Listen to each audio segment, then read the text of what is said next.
नमस्कार मंडळी, मी अमृता ओक. आज मी एक गोष्ट वाचणार आहे. ती व्हॉट्सॲपवर आलेली आहे, पण छान गोष्ट आहे, वाचून दाखवते.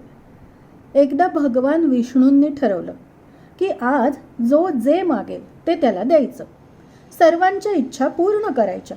सर्व याचक एका ओळीत उभं राहून आपली पाळी आली की आपल्याला हवं ते मागून घेत होते. कोणी धन, कोणी संतान, कोणी स्वास्थ्य, तर कोणी वैभव मागत होतं. विष्णू दोन्ही हातांनी भरभरून देत होते.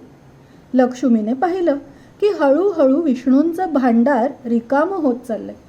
तेव्हा विष्णूंचा हात धरत ती म्हणाली, अहो, अशा रीतीने देत राहिलात तर वैकुंठाचं सर्व वैभव काही क्षणातच नाहीस होईल.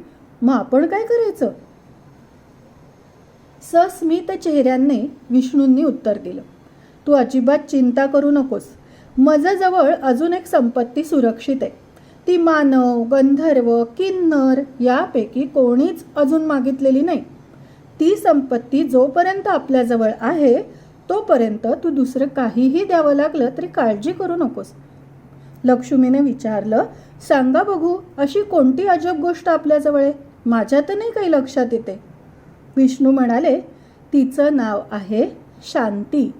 जर मनःशांती नसेल तर विश्वातली सारी संपत्ती जरी माणसाला प्राप्त झाली तरी ती आपत्तीच ठरते.